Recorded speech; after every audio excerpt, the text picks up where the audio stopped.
Jesus, pra vocês é Jesus, Jesus. pra mim é Paulo. Então, eu sou a Fernanda Tomé, né? Mas o pessoal na vida política aí me chama de Nanda, me conhece como Nanda. Hoje eu tenho 36 anos, mas comecei muito cedo a minha história militante. Assim, comecei já no movimento estudantil, numa universidade privada, né, num período em que não tinha tantas políticas afirmativas, em que o grosso dos trabalhadores, né, de quem precisava trabalhar e estudar, acabavam indo muito mais para a universidade privada do que para a pública, né, onde tem toda a questão do vestibular e tudo mais, né. E o movimento estudantil numa universidade privada tem suas peculiaridades, assim, né. Então foi por ali, assim, que eu comecei a me envolver mesmo com o ativismo, com a luta, né? Mas em relação ao relação ao feminismo, eu acho que, assim, a gente já, quem é mulher, né, já vai se incomodando com algumas coisas desde criança, por mais que não elabore de uma maneira muito concreta, assim, na mente, né, mas, assim, criança, né, quando tu tá jogando bola e são as meninas que são chamadas para ajudar com o almoço, com a louça, e os guris permanecem na rua jogando bola, andando de skate, né? Isso vai gerando alguns incômodos sem a gente entender muito bem do que se trata, né? A adolescência também, né, é um processo, eu vivi minha adolescência nos anos 90, assim, então, um momento muito difícil, assim, né, de muitas questões que não eram trabalhadas, que não eram faladas, que não eram conversadas, né, então tudo isso a gente vai, de alguma maneira, se incomodando, mas sem perceber muito bem, né, e aí eu digo que no movimento estudantil, assim, me trouxe mais, assim, compreender o que são essas coisas que me incomodavam, que eu não entendia muito bem, e ligar, né, todas essas coisas a uma coisa só, assim. Mas eu acho que foi, de fato, a vida concreta mesmo que me fez perceber que o feminismo ele não está isolado de toda uma luta, né, uma luta da classe trabalhadora, assim. E mais especificamente, daí já um pouco mais na vida adulta, mas não tanto na maternidade, né. Eu fui mãe aos 20 anos, e na maternidade, assim, quando eu me descobri grávida, assim, que eu parei para refletir que essa coisa de decidir sobre o nosso corpo é para algumas pessoas só, né?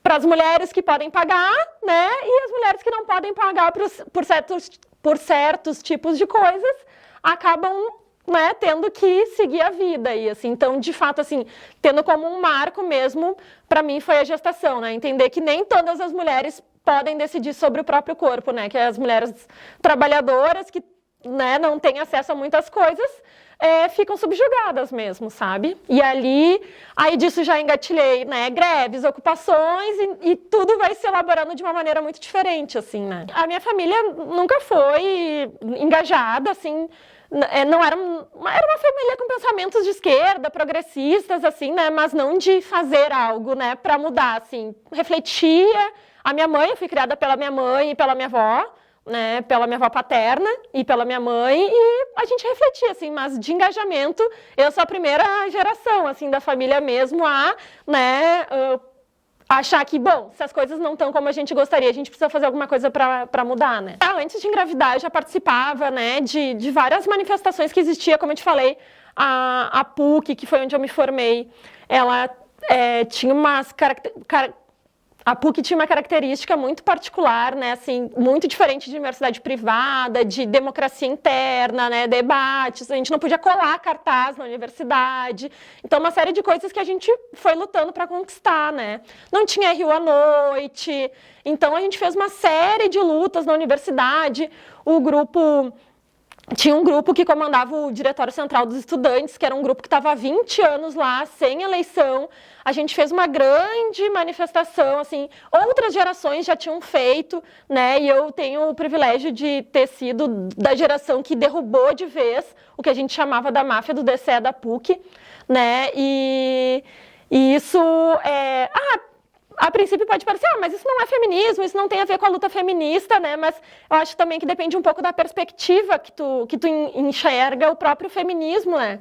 Porque se tu achar, não, aquilo é a luta feminista, isso é a luta do movimento estudantil, isso é a luta do movimento sindical, sem entender que tudo isso está interligado, né? Quando, por exemplo, o próprio fato da gente romper com essa lógica do papel que é imposto para as mulheres, né? Que é principalmente as mulheres trabalhadoras. É trabalhar, procriar e cuidar do lar. Né? Então, tu te colocar na linha de frente, mobilização, a gente teve, inclusive, enfrentamento físico, ocupação da universidade, né? E onde tiveram nesse grande movimento que foi conhecido como o movimento 8-9 de junho, muitas mulheres na linha de frente, né? Então, isso foi muito importante. E nesse momento, a minha filha era recém-nascida, né? Ela não tinha feito nenhum ano ainda. E claro, tinha que conciliar, né? Universidade, trabalho, filha recém-nascida, numa loucura toda, mas parece que a maternidade me deu uma força maior, sabe? De entender que, bom, eu não tô mais só aqui a passeio, não tô mais só a passeio no mundo, né? E por mais que eu enfrente outras dificuldades, também construir um mundo melhor faz parte da maternidade, né? Construir um mundo melhor para as novas gerações faz parte também da maternidade. É claro que, principalmente uma maternidade solo, ainda muito jovem, não é simples e não seria tão fácil sem o apoio que eu tive da minha mãe também, né, nesse processo. Assim. Então, o quanto mulheres também estão na linha de frente, enquanto outras mulheres estão nos bastidores também apoiando para que elas possam estar na linha de frente, sabe? Bom, acho que tem obstáculos bem concretos e tem alguns mais subjetivos, né, que a gente só vai se dando conta quando realmente a gente se coloca em movimento, né? Quando a gente está parado, a gente acaba não percebendo algumas correntes que ficam nos aprisionando, sabe? Então, quando a gente se coloca em movimento, algumas coisas se tornam, vêm mais à tona, assim, né? Como eu falei, muito essa questão também de romper certos papéis que são colocados para nós, assim, né? Não é fácil. Hoje eu acho que está um pouco melhor. Isso, eu estou falando de 2011, né? 2010, 2011. Hoje está um pouco melhor, mas talvez só com outras roupagens também, né? Mas, assim, enfrentar homens que, a princípio, estão na mesma trincheira que tu, mas acabam, né, se impondo, às vezes, fisicamente, né, sobre ti, para te impedir. Eu sempre defendi algumas coisas um pouco mais contra-hegemônicas, digamos assim, polêmicas, né? Então, acabam que usam também dessa figura masculina para algumas vezes calar certas posições que são transmitidas por mulheres, assim, né? Mas questões mais concretas, por exemplo, né? Creche na universidade, né? Que é uma luta muito das mulheres trabalhadoras estudantes, né? Que, enfim, acabam não podendo, né? Como eu comentei, eu tive minha mãe, né? Mas tem muitas outras mães trabalhadoras que não têm com quem deixar seus filhos, precisam estudar, precisam trabalhar e acabam não tendo esse recurso. E o seu destino quase que certo é abandonar os estudos para poder cuidar do filho ou da filha, assim, né? Então, a pauta por creche na universidade é uma pauta que eu vejo ainda da minha geração, como eu estou dizendo, 10, 15 anos para trás, mas ainda muito vigente, assim, né? Seja na própria universidade, em casa de estudantes, né? Então, acho que a pauta da creche da universidade veio muito ao encontro, assim, desse meu momento, sabe? Me descobrindo como uma militante do movimento estudantil, mãe, trabalhadora, mulher, né? Assim, nesse meio tempo, assim, eu me formei em serviço social, né? É um curso que é hegemonicamente de mulheres, não à toa, né? Assim como muitas profissões do cuidado, a gente acaba vendo nas salas de aula, assim, muitas mulheres, né? E então sempre tive esse contato, assim, com muitas mulheres guerreiras, né? Que acabam também nos dando muita força para, por mais que não estejam exatamente na linha de frente, tu vê essa luta diária das mulheres trabalhadoras, assim, também te dá um gás para tu seguir, assim, né? E aí, nesse meio tempo, foi no meu último ano da faculdade, esse movimento mais forte que a gente fez na universidade. Na época, eu era militante do PSOL, né? Porque eu entendia também, como eu já tinha comentado contigo, né? Que as lutas fragmentadas nos enfraquecem, né? Então, eu buscava uma ferramenta que fosse unificada, né, que pudesse potencializar a luta que eu faço aqui e ali, dando mais força mesmo, né, para todas as lutas. Mas, nesse processo, eu acabei enxergando também algumas próprias contradições dentro desse partido, sabe, dentro do PSOL. a gente estava, enquanto PSOL, fazendo, e outros correntes, outros grupos, né, não partidários também, fazendo essa luta contra o DCE, a máfia do DCE da PUC na época, né, em que fraudava a eleição, batia na oposição. E eu vi militantes do próprio partido fazendo esse tipo de coisa, né? Também agredindo a oposição, também fraudando a eleição, e percebi como um partido da ordem mesmo, né? Com algumas melhorias aqui e ali, mas acabando reproduzindo muito da coisa que a gente lutou tanto, assim. E aí eu rompo com o PSOL, né? Mas sigo daí militando no coletivo Barricadas, né? Um coletivo aí, a partir de então, sem vinculação partidária, e também o coletivo feminista classista Alexandra Kollontai, né, por entender que, bom, hoje, atualmente, a gente entende, né, que atualmente não existe um partido de fato que possibilite organizar a classe trabalhadora para acabar com o capitalismo, né, então a gente seguiu militando, assim, apartidariamente, mas na luta anticapitalista. E aí, nisso também, já na universidade, eu trabalhava no município de Porto Alegre, como assistente administrativo. Trabalhei também quase 10 anos na Secretaria de Assistência Social em Porto Alegre, que também é uma secretaria com muitas mulheres, né? E também, não à toa, é uma das secretarias com menor salário, né? Então, esse debate a gente fazia muito com as colegas, né? Olha que coincidência, né? Uma secretaria onde a grande parte da força de trabalho é feminina, tem um dos salários mais baixos no município, assim, né? Então, fazer essas vinculações sempre, como eu te falei, né? Eu entendo que o feminismo não... a luta do aborto é a luta feminista, a luta... Não, né? A gente luta contra o machismo, contra as relações patriarcais em todas as esferas da vida, né? E aí também segui lutando no movimento sindical, né, através de greves. A gente fez... Nossa, teve um ano durante o governo Marquesan, que era o prefeito, né, antes do atual prefeito, Melo, que a gente fez uma greve por mais de 40 dias, né, e nessa greve a gente ocupou a Câmara de Vereadores, ocupou a Prefeitura, sempre com muito enfrentamento, assim, a repressão, né, que se coloca, que nos impede. Mais uma vez, assim, eu tive a felicidade de poder viver e ver muitas mulheres na linha de frente também, sabe, sem medo de lutar por aquilo que acredita, assim.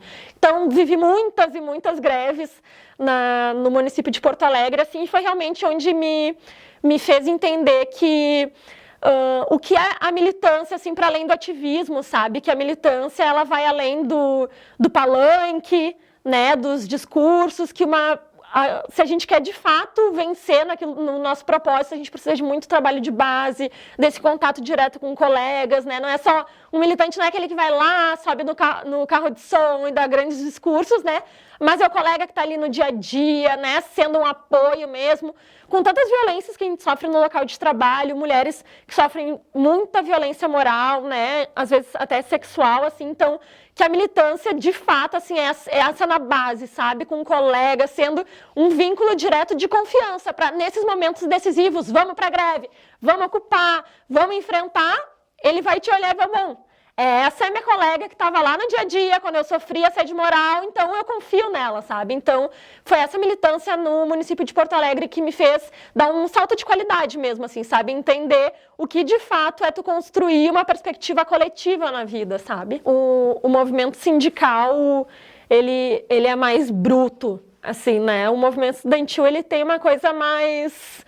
Ai, vamos, né? Todo mundo junto aqui. É outra vida, né? Outra lógica de vida, de cotidiano, assim. E o movimento sindical, ele é muito mais bruto, até pela seriedade que exige, assim, né? E para decidir entrar em greve não é uma coisa fácil, né? Então, ele exige também, de alguma maneira, uma postura mais rígida, assim, né?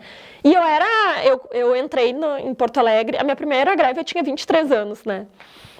Então, a minha primeira fala em assembleia eu tinha 24 anos. Então, uma menina muito nova, né, muito jovem, assim, no meio de homens muito experientes, né? E eu, como te falei, né, sempre acabei tendo algumas posturas, alguns posicionamentos mais contra-hegemônicos, digamos assim, de combater a burocracia sindical, né? Essa coisa de, a gente faz luta até aqui para garantir o nosso cargo, né? Vamos fazer um acordo com o patrão aqui e fazer uma coisinha aqui com a categoria, e sempre levantei essa ideia, não, né, a nossa luta depende de nós e nós temos que ir até o fim com ela, né? Então, eu, uma mulher muito jovem ainda, tendo que enfrentar homens muito experientes, né, foi de fato um desafio muito grande, assim, seja por ser desacreditada, né, seja por ser descredibilizada e muitas vezes até objetificada, né, uma guriazinha novinha ali, subindo no microfone, né, e também enxergando esse corpo como um corpo que está ali para outros interesses, né, interesses sexuais, interesses particulares, não interesse da luta mesmo coletiva, assim, da categoria, sabe? Então, fiz muitos enfrentamentos com homens, assim, de me colocar, assim, não, tu não vai me calar, tu não vai deixar, sabe? De cortar microfone, de vir também se impondo fisicamente sobre mim, sabe? Eu acho que é um desafio atual ainda muito grande, sabe? Então, o coletivo feminista classista Alexandra Kollontai, né, e a gente faz questão de colocar o classista por entender que, enfim, na sociedade capitalista nem todas as mulheres são irmãs, né? Como existem alguns movimentos feministas que defendem essa sororidade acima de tudo, mas entender, como eu falei lá da minha história da gestação, né? Bom, algumas mulheres têm acesso a muitas coisas que outras mulheres não têm, né? Então, quem são essas mulheres? São de fato nossas aliadas, né? Será que todos os homens são privilegiados ou alguns homens estão mais perto de nós do que outras mulheres, né? E a gente entende, bom, que os homens da classe trabalhadora têm muito, né? A gente precisa estar também em luta com os homens da classe trabalhadora contra todo esse sistema, né? Que acaba nos oprimindo e claro que nas mulheres trabalhadoras vai bater de uma maneira ainda mais grave, assim, né? Eu sou fundadora do coletivo junto com outras camaradas que ainda estão aí na luta junto comigo, né? E a gente foi agregando outras mulheres também durante a nossa trajetória de existência. A gente fundou ele em 2017. A gente sempre foi, assim, o nosso grupo, o Barricadas, né? Ele sempre teve muitas mulheres. E a gente entendia também essa necessidade de discutir não apenas questões mais gerais, mas questões específicas também, né? Do machismo, da luta feminista, assim. Então, a gente decidiu fundar o coletivo feminista classista Alexandra Kollontai para organizar as mulheres, né, nos seus locais de trabalho, de estudo, de moradia, por suas questões específicas, mantendo também uma relação com homens da classe trabalhadora, né, por pautas que, como eu vivi também, assim, a reforma trabalhista, a reforma da Previdência. A gente atuou como coletivo feminista classista Alexandra Kollontai na greve geral contra a reforma da Previdência, né, fazendo piquete em garagem de ônibus também, mais uma vez enfrentando a repressão da Brigada Militar, né, e bom, essa é uma pauta que é de toda a classe trabalhadora, né, mas entendendo também que a aposentadoria para as mulheres ia ser pior, né, os direitos, quando direitos são retirados de toda a classe trabalhadora, as mulheres acabam sofrendo ainda mais, assim, né? Então a gente fez uma série de lutas gerais da classe trabalhadora, mas também com esse recorte de gênero, assim, né? De entender que ataques à classe trabalhadora, como a gente vem sofrendo tanto, reverberam ainda mais nas mulheres trabalhadoras, assim, né? E aí a gente fundou o coletivo e estamos aí na luta, hoje também construindo o 8 de março, né? A gente compõe também a Frente Regional pela Legalização do Aborto, existe a Frente Nacional e as regionais, né? E a gente está na luta aí, uma luta muito difícil, principalmente no atual momento, né? Mas a gente não desiste. Eu queria pegar exatamente o exemplo da nossa atuação na FREPLA, que é a Frente Regional pela Legalização do Aborto. Né, a data que marca a luta pela legalização do aborto na América Latina e no Caribe é em setembro, né, então todo setembro tem algumas ações, mas ano retrasado, 2023, a gente fez uma campanha de rua muito legal, assim, visual mesmo, sabe, intervenção urbana com colagem de lambes, sobre dados mesmo, sobre a legalização do aborto, né? Tem um grafite lindo na Cidade Baixa, quem puder passar, na Lopo Gonçalves, quase esquina da João Alfredo. Um grafite pela legalização do aborto, eu acho que é o único da cidade, pelo menos eu, né, adoro olhar grafite, pichação assim, eu nunca vi, né? Então, em defesa das mulheres trabalhadoras, a gente fez também nesse mesmo ano uma projeção também pela legalização do aborto, foi muito legal, uma projeção à noite no centro, onde muitas mulheres, né, vieram conversar com a gente sobre esse assunto, assim, né, de, olha, relato particular, né, de filha, de vizinha. A gente faz também muita panfletagem na parada de ônibus, né, também em relação à legalização do aborto. A gente fez sobre a enchente também, mas pela legalização do aborto, e existe uma falsa ideia, digamos assim, né, de que não podemos falar de aborto num período de avanço do conservadorismo, mas a receptividade que a gente tem é algo inacreditável, assim, sabe? Assim, não importa a religião, sabe? Evangélica, não importa a cor, né? Assim, tá na parada do ônibus, é trabalhadora, recebe o panfleto muito bem, assim, sabe? Justamente por entender que o aborto existe, né? Tá aí na sociedade, todas, se não elas mesmo relatam que fizeram aborto, conhecem alguém que tenha feito, e essas dificuldades que eu falei bem no início, assim, né? De entender que o aborto só não é legal, mas ele existe, né? Só que ele existe para uma parcela muito pequena da sociedade, né? Para as mulheres que conseguem ou pagar clínica clandestina, né? Ou viajar para países em que o Uruguai aqui é muito perto, né? Então, quem pode pagar acaba fazendo isso, e quem não pode acaba mutilando seu corpo, né?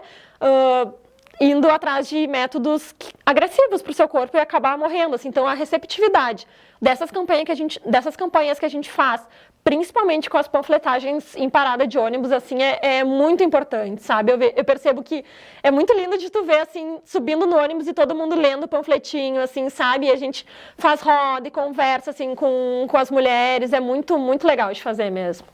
O momento que a gente vive hoje é um momento muito difícil, né? Eu chamaria até que a gente é uma geração de derrotas, né? Então, e aí né, a gente precisa fazer as análises do porquê a gente viveu essas derrotas, assim, e no momento desse, a gente acredita que olhar para a história, né, olhar para o passado e compreender, bom, quais foram os movimentos que foram feitos que levaram a vitórias, podem também nos ajudar no presente a gente reconstruir o nosso caminho de vitórias, né? Num período de tantos ataques à classe trabalhadora, mas principalmente às mulheres, né? Então a gente busca isso sempre na história, perspectivas para o futuro, né? E aí a gente faz questão de resgatar a história dessas mulheres, não apenas como teóricas, né, mas mulheres que estiveram na linha de frente também de muitas lutas, organizando mulheres trabalhadoras, né, algo impensável, né, se a gente for olhar hoje, com tanta tecnologia de comunicação, era panfletinho na porta de fábrica, né, um momento em que a indústria têxtil também era muito grande, onde muitas mulheres estavam ali se colocando no mercado de trabalho inicialmente, e conseguiram muitas coisas, né? A gente tem um exemplo clássico, assim, de uma vitória da classe trabalhadora, que seria a Revolução Russa em 1917, né? Mas o que quase ninguém fala é que o estopim dela, né? Só existiu Revolução Russa em 1917 porque teve uma greve de mulheres trabalhadoras da indústria têxtil, né? Ali foi o estopim para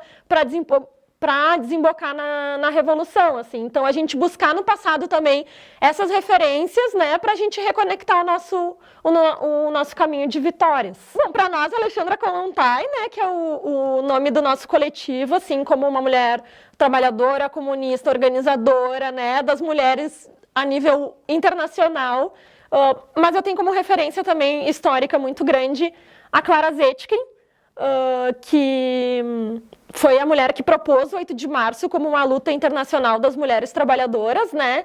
E também dei o nome da minha filha de Clara em homenagem a Clara Zetkin, né? Como uma homenagem, mas também esse compromisso, sabe? De não simplesmente deixar se abater por um ciclo de derrotas, né? Saber que, olha, se no passado a gente já conseguiu, no futuro a gente também pode, né? Assim, então, não se entregar.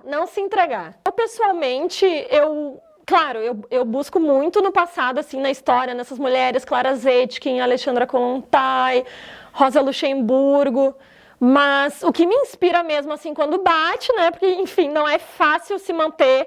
Eu tô há mais de 15 anos na luta, assim, né? Não é fácil, assim, bate um desânimo, a gente quer desistir, vou viver minha vida, né? Mas o que me inspira de verdade, assim, para seguir, é muito mais figuras anônimas, sabe? Quando eu fico pensando assim, mães que estão na fila do presídio, sabe, para ir lá levar um café e um cigarro para o filho, e que tem mais 5, 6 filhos, sabe, e que não se deixam desabater. Para elas não existe a possibilidade de desistir, né? Então elas não se deixam abater e vão. Então essas histórias anônimas me inspiram muito mais, sabe? Assim, é que pega o ônibus, fica 3 horas no ônibus para chegar para o trabalho, um trabalho horrível, né? Que ela passa por muitos e volta e vai fazer a comida do marido, dos filhos, né?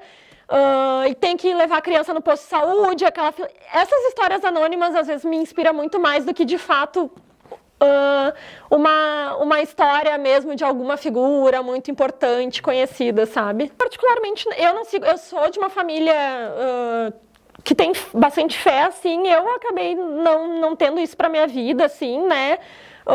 Até, por vezes, me questiono essa coisa de algo superior ser mais forte do que a própria força da classe trabalhadora organizada, sabe? Mas também não acho que tenha que ser combatido, sabe? A fé alheia, assim, não acho que tem que ser por aí, né? Porque é uma questão tão particular, assim, que muitas vezes motiva também, né? E não vejo que a gente tenha que, de alguma maneira, militar contra a fé dos outros, sabe?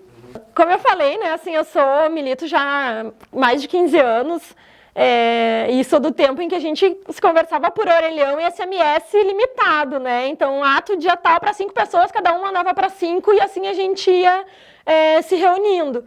E hoje em dia a gente tem absurdo, né, de possibilidades de comunicação, mas me parece que a esquerda, de modo geral, se voltou muito para isso, né, muito para essa militância virtual, e abandonando, né, a militância real, que é na base, no cotidiano.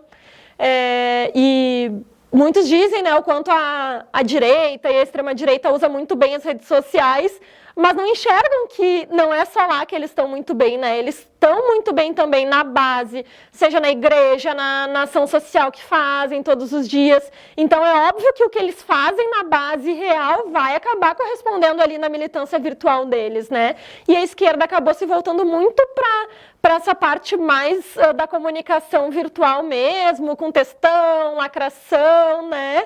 E acabou abandonando e abrindo uma brecha, né, para quem está ali no cotidiano da classe trabalhadora, né, na vida real dela mesma, assim, sabe?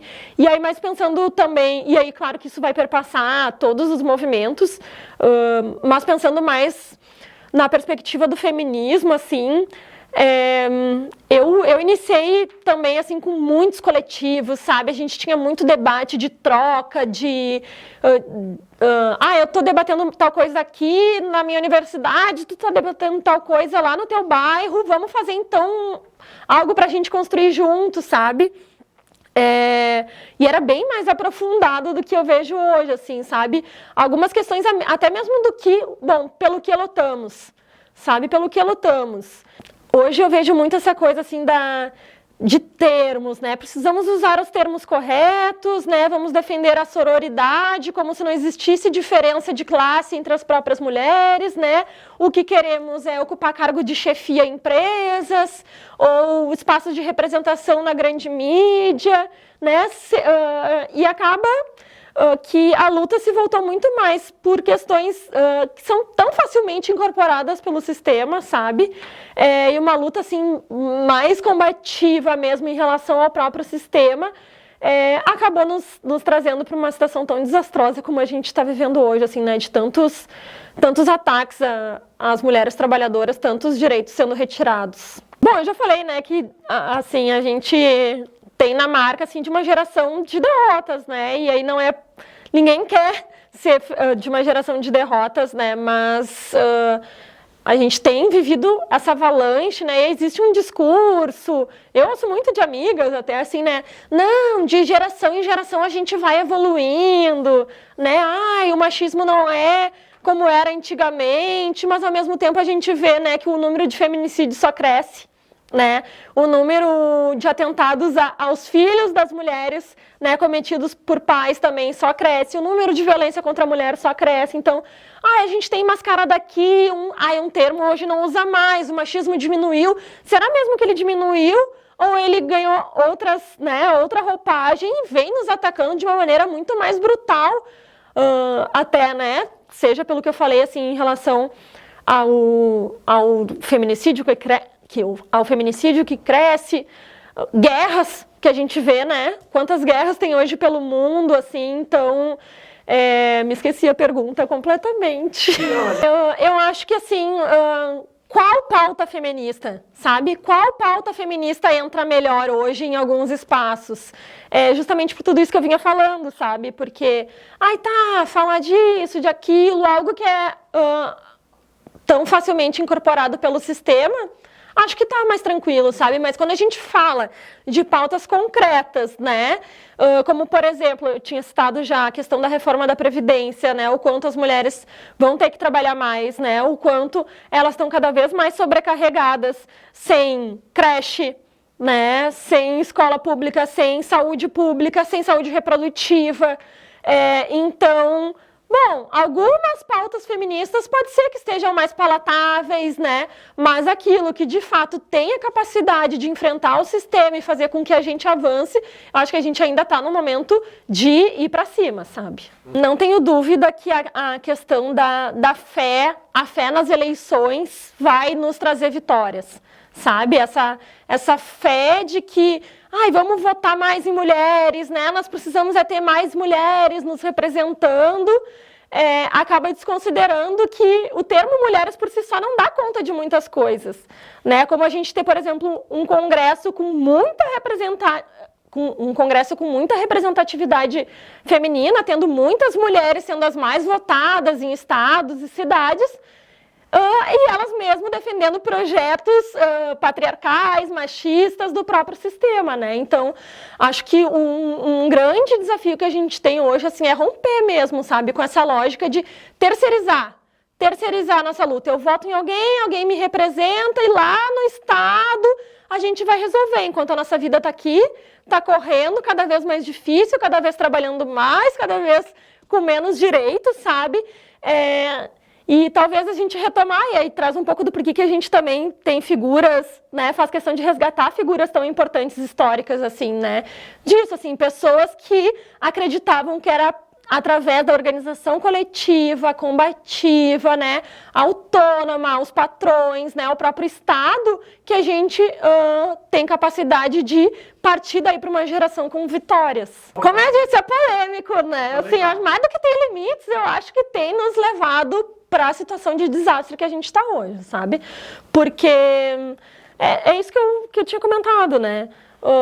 A gente, de 2 em 2 anos, vota em alguém, faz uma coisinha ali, as próprias organizações que usam dessa estratégia, né, acabam movimentando as suas bases para isso, né? Então, eu vou lá, vou fazer um ato para eu falar no carro de som, para eu ser construído como uma grande figura conhecida e as pessoas vão votar em mim, né? E esquecendo que a esquerda precisa muito mais do que ação performática, né? Um grande ato que a gente joga uma tinta lá, não sei aonde, isso vai nos dar visibilidade, né? Mas, bom, e ação concreta que a gente pode, de fato, encurralar aqueles que estão tirando nossos direitos, a gente vai fazer quando, né? Só de 2 em 2 anos para votar em alguém, ou vamos fazer no dia a dia, por mais difícil e demorado que seja, né? Porque às vezes, assim, aconteceu uma manifestação, eu vivi também as jornadas de junho, né? Que foi um marco no cenário político do Brasil. Então, às vezes acontece, né? Assim, uma grande manifestação em que tem uma grande figura que vai lá e aparece e a gente vota nela. Bom, mas e aí? E o que a gente está fazendo para além desses 2 anos em quem a gente vota, sabe? Eu acho que talvez dá para ser dito que ser de uma geração de derrotas nos abre a possibilidade de fazer autocrítica. Sabe, de fazer autocrítica, porque nas vitórias é festa, né? Nas conquistas é festa, vencemos, mas nas derrotas nós precisamos, né? Encontrar os erros. E mais do que apontar culpados, né? É o fulano, e ouvi muito isso, o povo não sabe votar mesmo, merece quem tem representando, né? Acho que fazer autocrítica é muito mais importante, né? A autocrítica do movimento, de, bom, qual foi o caminho que a gente seguiu? Quais foram as ações que a gente realizou, né? Será mesmo que aquilo que a gente deseja corresponde ao que a realidade está nos mostrando. Eu acho que talvez o legado seja a possibilidade de, num momento de derrota, fazer autocrítica e rever, né, os caminhos que a gente tomou, as ações que a gente decidiu fazer e o rumo que a gente quer ir, né? Porque por mais que bem intencionado que a gente seja em qualquer uma das estratégias e táticas que eu possa criticar, assim, né? Eu não acho que as pessoas são mais mal intencionadas. Todos querem, né? Mas acho que a lição é fazer autocrítica, né? Pensar sobre si mesmo, pensar sobre, será que o que eu estou fazendo está realmente me levando para onde eu quero que a gente vá? Ao longo da conversa eu citei várias coisas, assim, né? A reforma trabalhista e previdenciária, eu acho que foi um golpe brutal para a classe trabalhadora, para as mulheres trabalhadoras, que são quem estão nos empregos mais precários, né? Que é quem acaba trabalhando muito mais, seja pela jornada fixa ou pela dupla e tripla jornada, né? Acaba tendo que fazer um bico porque o salário não dá conta, assim, né? O número de feminicídios que cada vez mais aumentam. Então, por mais que o feminismo esteja no debate, né, muitas pessoas falem e digam e usem termos que o próprio movimento feminista sempre reivindicou, me parece que para além do debate, essa coisa de ideias, né, o mundo real vem como uma avalanche sobre nós mesmos, assim, sabe? Tanto pela dificuldade de manter as pessoas, né, vamos seguir, não vamos desistir, mas por ver mesmo a vida, principalmente das mulheres trabalhadoras, cada vez mais precária, cada vez mais difícil, com menos direito, menos acesso, né, eu não consigo enxergar que só porque as pessoas estão falando mais sobre sororidade e não seja machista, isso não entre, né, na nossa análise de entender se somos vitoriosos ou não, né. Porque assim, se tu entende o feminismo como apenas uma batalha de ideias, né? Se tu entende o feminismo apenas como uma batalha de ideias, eu vou educar meu companheiro, eu vou educar o meu colega de trabalho, talvez, né? Pode ser que sim. Mas se tu entender o feminismo como uma potência real de luta e de organização das mulheres trabalhadoras, né? Me parece que tudo aquilo que a gente vem lutando, a gente está perdendo, né? Cada vez mais direitos retirados, cada vez mais os nossos corpos sendo apenas para aquilo, né? Trabalhar, procriar e cuidar do lar.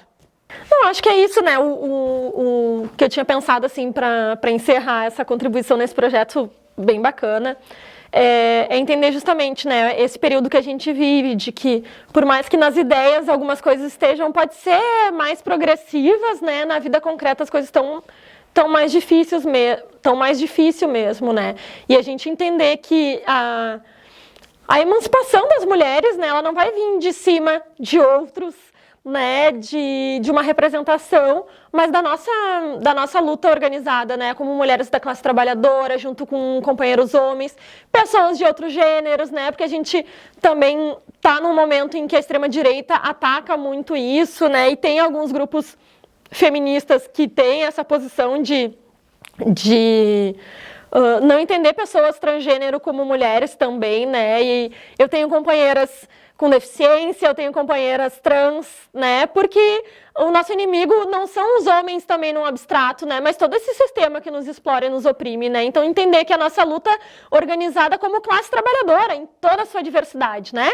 Mulheres, homens, indígenas, imigrantes, pessoas com deficiência, transexuais, né, que vai nos possibilitar a gente daí sim partir, né, para construir o mundo que a gente quer, que não é um mundo tapear esse mundo da barbárie, de tanta barbárie que a gente está vivendo, né, mas é reconstruir toda uma forma da gente viver em sociedade, sabe?